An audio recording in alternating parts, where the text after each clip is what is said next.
Hello friends.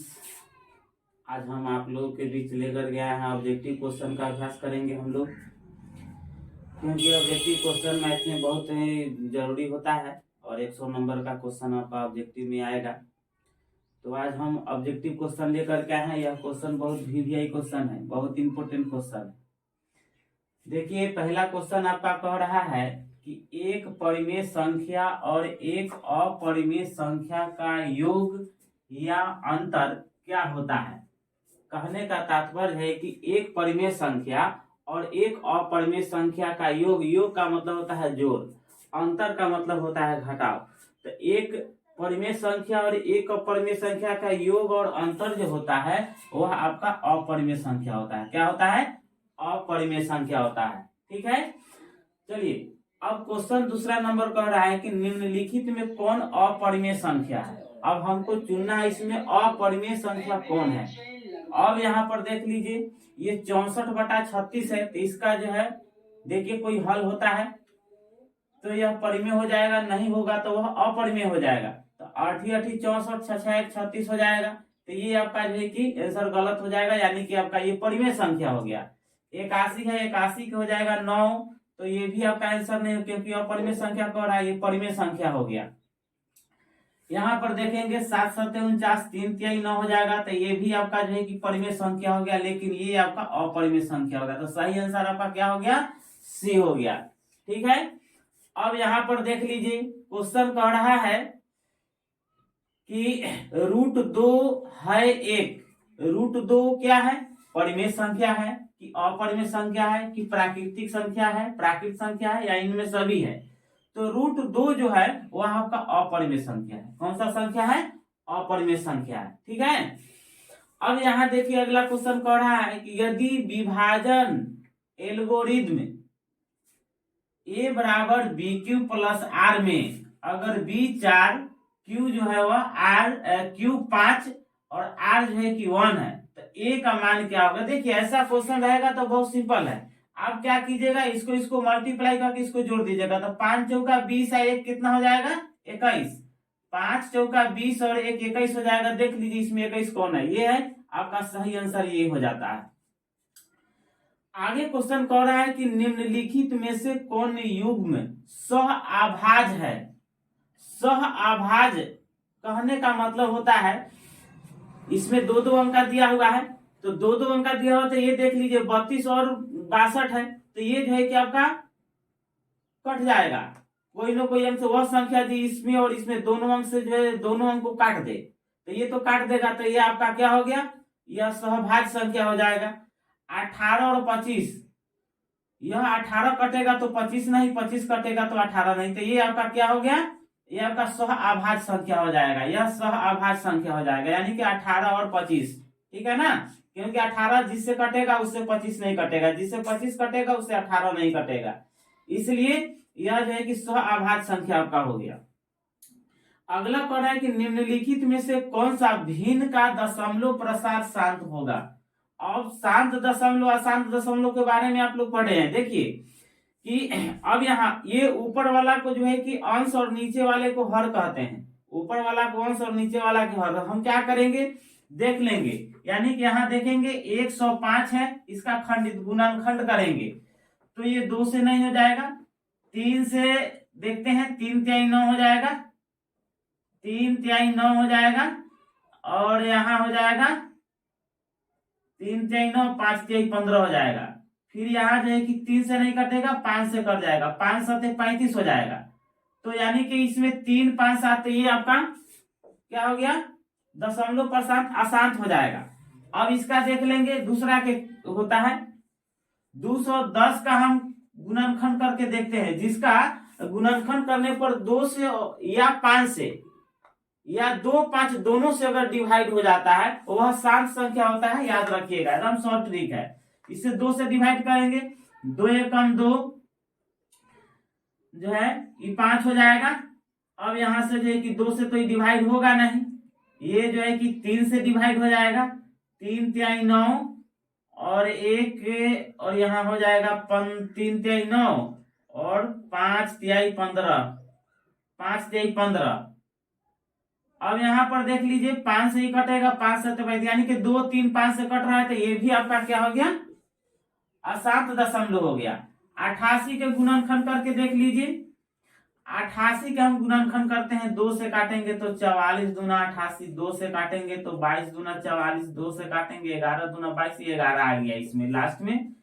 तो ये भी आपका जो है कि क्या होगा, जब ये तीनों जब अशांत है तो ये यही शांत हो जाएगा आपका, ये शांत दशमलव हो जाएगा, क्योंकि ये 2 से, अगर इसको टेस्ट करना है देख लेंगे जांच करके, 160 है, इसको 2 से डिवाइड हो जाएगा, 80 दूना 160, 40 दूना 80, इसके बाद में 2 से 20 दूना 40, फिर 2 से हो जाएगा 10 दूना 20, फिर 2 से काट देंगे 5, 2 और 5 से डिवाइड हो जा रहा है।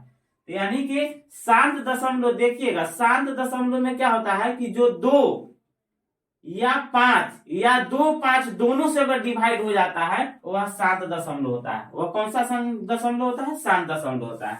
अब यहाँ पर देख लीजिए 2 + √2 1 है, तो 2 + 2 √1 क्या है, यह एक अपरिमेय संख्या है। आप लोग परिमेय और अपरिमेय का डिफिनीशन जानते होंगे। निम्नलिखित में कौन अपरिमेय संख्या नहीं है, कह रहा है कि अपरिमेय संख्या नहीं है, यानी कि अपरिमेय संख्या नहीं, इसका मतलब कि परिमेय संख्या है। तो अब यहां पर देख लीजिए क्या होगा, तो ये जो है आपका पाई जो है कि ये तो अपरिमेय संख्या हो गया, √7 भी अपरिमेय संख्या हो गया, ये भी जो है कि अपरिमेय संख्या हो गया, ये हो सकता है परिमेय संख्या। तो अभी कैसे परिमेय है इसको हम चेक कर लेंगे। जैसे कि यहाँ 3 हो गया और रूट में जो है कि ये 75 है, तो इसमें कितना हो जाएगा, 50 25 75, 5√3 हो जाएगा, 50 25 75 हो जाएगा, ये 5 हो गया, गुने 48 है, तो 4 चौका 16 और 16 × 48, यानी कि 4 रूट जो है कि 3 हो जाएगा। इस रूट से ये रूट जो है कि यानी कि 3 3 कट जाएगा, इस 5 से इस 5 को काट दीजिए, बच गया आपका 3/4, यानी कि इसका हल हो जा रहा है। जिसका हल नहीं होगा याद रखिएगा ऑब्जेक्टिव क्वेश्चन में, जिसका हल हो जाएगा वो आपका परिमेय संख्या हो जाएगा, जिसका हल नहीं होगा वह अपरिमेय संख्या हो जाएगा।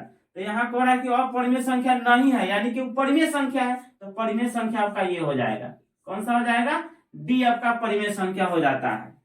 अब यहाँ आगे देख लीजिए, कह रहा है कि 2 या 2 से अधिक अभाज्य संख्याओं का मौसा। देखिए 2 या 2 से अधिक अभाज्य संख्या का कभी भी अगर मौसा पूछता है ना, 2 या 2 से अधिक अभाज्य संख्या का मौसा, तो उसका मौसा जो है कि 1 होता है, ध्यान दीजिएगा। √5, अब जहां यहाँ देखिए √2 जो है कि एक अपरिमेय संख्या है, तो √5 भी क्या होगा, एक आपका अपरिमेय संख्या होगा। क्वेश्चन, अगला क्वेश्चन क्या कर रहा है, यहाँ द्विघात बहुपद x² - 5x + 6 के शून्यक हैं। अब इसका हम शून्य निकालेंगे, इसको गुणनखंड कर दीजिए, शून्यक आ जाएगा, कौन सा है। अब यहाँ देख लीजिए इसका गुणनखंड कर लेते हैं, जैसे कि x² - 5x + 6 है, इसका हम गुणनखंड कर लेते हैं, शून्य का आपका निकल जाएगा, x² - 2x - 3x + 6 हो जाएगा। x कॉमन ले लीजिए, x - 2, क्योंकि आप लोग शून्य जो है कि निकाले हुए हैं 9th क्लास में, तो शून्य का एक जो है कि पूरा चैप्टर था गुणनखंड निकालने के लिए। अब यहाँ देख लीजिए, यहाँ हो जाएगा, जो इसमें है वही इसमें आ जाएगा। अब यहाँ 2 - 3 और इसके बाद में x - 2 हो जाता है। अब ये x का मान हो जाएगा 3 और ये हो जाएगा 2। अब देख लीजिए कहाँ 2 और 3 है, 2 3 यही ना है, प्लस में है, तो ये आपका हो जाएगा द्विघात बहुपद। अगला कह रहा है कि द्विघात बहुपद, ये शून्यक आपका हो गया, द्विघात बहुपद x² - 3x + 2 का शून्यक होगा। इसका भी शून्यक से इसी तरह से निकाल लेते हैं। अब इसका शून्यक निकालने के लिए इसको भी हम गुणनखंड, इस बहुपद का भी गुणनखंड कर लेते हैं। अब इस बहुपद का कैसे गुणनखंड, x² + 3x + 2 है। अब इसका गुणनखंड निकाल लीजिए, तो x², इसके बाद हो जाएगा प्लस x प्लस जो है कि 2x हो जाएगा, प्लस 2 हो जाएगा, x कॉमन ले लीजिए, x कॉमन ले लेंगे तो कितना हो जाएगा, x + 1 इंटू प्लस में जो है कि 2 और x + 1 हो जाएगा। अब इसका x प्लस 2 बराबर 0 और x प्लस 1 बराबर 0। अब इसका देखिए प्लस है तो कॉमन लेंगे माइनस में हो जाएगा, इसका कॉमन ले लेंगे, इसका भी माइनस। अब देखिए कि 1 और ये -1 -2 आ गया। अब इसमें देखिए -1 -2 कौन है, देख लीजिए यहाँ पर है। इसका शून्यक इस प्रकार से आप शून्यक निकाल लीजिएगा।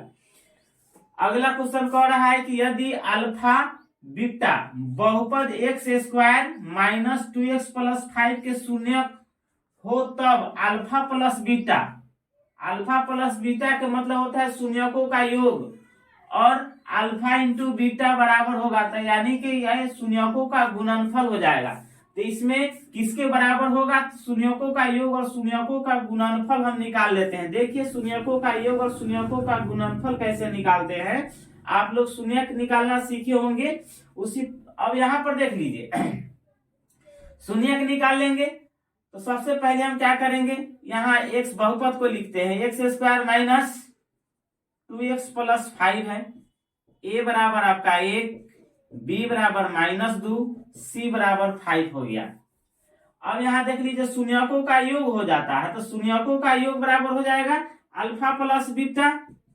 शून्यकों का योग बराबर -b/a होता है, -b/a हो जाता है। अब यहाँ पर देख लीजिए b कितना है, माइनस में दिया हुआ, तो माइनस और यहाँ पर फिर -2, तो डायरेक्ट यहाँ लिख दीजिए प्लस में, दोनों माइनस है तो प्लस में कन्वर्ट हो जाएगा। 1 काट देंगे कितना हो जाएगा, यहाँ पर 2 हो जाता है।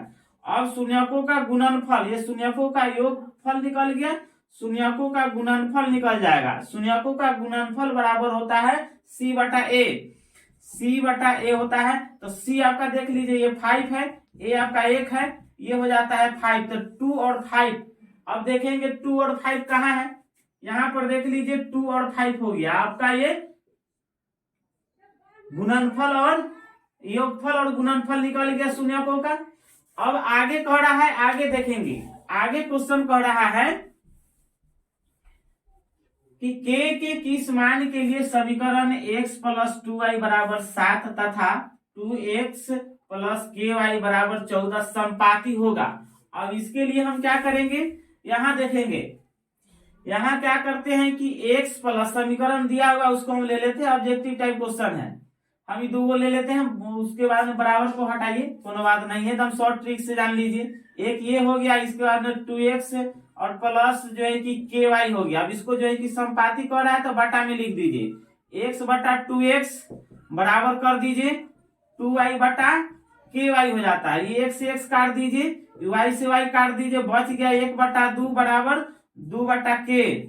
अभी k में k से गुना कर दी, k में 1 से गुना कर देंगे, k 2 दूना 4। अब देख लीजिए k का मान कितना आ गया, 4 हो गया। अब इसमें देखिए 4 कहाँ है, यहाँ, ये आपका आंसर ये हो जाता है। अगला क्वेश्चन कह रहा है कि रैखिक समीकरण युग में, अब यहाँ देखिए रैखिक समीकरण युग में a1x + b1x + c1 = 0 और a2x + b2x + c2 = 0 के अपरिमित रूप से अनेक हल होंगे। अब अनेक हल कब होगा, तो अनेक हल जो है जब संपाती होगा, यहाँ देख लीजिए, इसको हम बटा में लिखकर कैसे कर सकते हैं, जैसे कि a1x + b1x + c1 है, इसको रख लीजिए। इसके बाद में दूसरा का आपका कह रहा है कि a1 a2 है, a2x + b2x + c2 हो जाएगा। अब यहाँ x से x काट दीजिए, इसको काट दीजिए, बटा में रख दीजिए, ऑब्जेक्टिव क्वेश्चन है, शॉर्ट रूप से बताइए, काट दीजिएगा, x बच गया कितना, a1 बटा जो है कि a2 बराबर कर दीजिए, नहीं जोड़ को हटा करके यहाँ बराबर के चिन्ह दे दीजिए, एकदम शॉर्ट में बना लीजिए, ये काट दीजिए। अब यहाँ हो जाएगा b1 और b2 = c1 c2। अब देख लीजिए ये जो होगा वही इसका आंसर हो जाएगा, देख लीजिए ये हो गया। आगे कह रहा है कि रैखिक समीकरण युग्म का आलेख संपाती हो तो उनके कितने हल होंगे। देखिए रैखिक समीकरण अगर संपाती अगर होता है, आलेख अगर संपाती हो जाता है, तो उसका हल जो है कि अनेक हल हो जाएगा। कितना हल हो जाएगा, अनेक हल हो जाएगा। रैखिक समीकरण युग्म का आलेख संपाती हो तो उसके कितने हल होंगे, उसके अनेक हल हो जाएंगे, इसको ध्यान में रखिएगा। अगला क्वेश्चन कह रहा है कि रैखिक समीकरण का आलेख किस प्रकार होता है। देखिए, रैखिक समीकरण का आलेख जो हम खींचते हैं एकदम सरल रेखा में खींचते हैं। क्या करते हैं? सरल रेखा में। यहाँ पर टिक मार दीजिएगा, ये हो जाएगा आपका एक सरल रेखा में होता है ना। वक्र रेखा में टेढ़ नहीं होता है, एक बिंदु नहीं होता है, क्योंकि हम आलेख खींचते हैं तो उसमें दो सरल रेखा जो है कि खींच करके एक एक्स डैश वाई और वाई डैश लेते हैं, एक दूसरे को कटता है। अब यहाँ देख लीजिए, आप लोग निकाले होंगे रैखिक समीकरण, आलेख खींचे होंगे, उस पर भी हम आपको वीडियो बना करके डालेंगे, देख लीजिएगा, उसमें से भी क्वेश्चन एक आता है। अगला क्वेश्चन कह रहा है कि यदि द्विघात समीकरण ax² plus bx plus c बराबर 0 के मूल अल्फा और बीटा हो तब अल्फा प्लस बीटा होगा। देखिए, अल्फा प्लस बीटा, अब अल्फा प्लस बीटा बराबर यानी कि शून्यकों का योग हो गया, तो अल्फा प्लस बीटा देखिए अभी बताया है माइनस बी बटा ए होता है फॉर्मूला इसका। देख लीजिए इसमें कौन है, ये है आपका आंसर, ये हो जाता है। अगला क्वेश्चन कह रहा है कि द्विघात समीकरण 3x² माइनस 2x प्लस 1 बटा 3 बराबर 0 का विवेचक होगा। विवेचक यानी कि डी हम निकालते हैं। अब डी निकाल लीजिए, यहाँ समीकरण आपका यही दिया हुआ है 3x² माइनस 2x प्लस 1 बटा 3। अब इसको मान लीजिए a बराबर 3 यहाँ दिया हुआ है, b बराबर -2 और c बराबर 1 बटा 3। डी निकाल लीजिए विवेचक, b का स्क्वायर माइनस 4ac। अब यहाँ देखिए b कितना है, -2 का होल स्क्वायर हो जाएगा, 4 गुने a हो गया, 3 गुने c हो गया 1 बटा 3। इससे इसको काट दीजिए, 2 दूना 4 -4। अब देख लीजिए 4 में से 4 घट जाएगा तो कितना हो जाएगा, 0। तो इसका विवेचक कितना हो जाएगा, 0 हो जाएगा। ठीक है, अब आगे देख लीजिए, आगे कह रहा है क्वेश्चन कि निम्नलिखित में से कौन द्विघात समीकरण 4x² प्लस 4x प्लस 1 बराबर 0 का विविकर है। इसमें भी हम डी निकाल लेंगे, डी बराबर b का स्क्वायर माइनस 4ac बराबर 0। अब यहाँ देख लीजिए b आपका इस समीकरण है, इस समीकरण में रख लीजिए ना, a बराबर आपका a बराबर हो जाएगा 4, b बराबर हो जाएगा 4 और c बराबर हो जाएगा 1, है ना। a b और c रख लेते हैं, b का स्क्वायर 4 का स्क्वायर हो जाएगा, 4 का स्क्वायर माइनस 4 गुने a हो गया, 4 गुने c हो गया 1, 4 चौका 16 माइनस 4 चौका 16 हो जाएगा, घट जाएगा 16 में से 16 कितना बचेगा, 0 बच जाता है। इसलिए अब इसका क्या हो जाएगा, मान 0 हो जाएगा।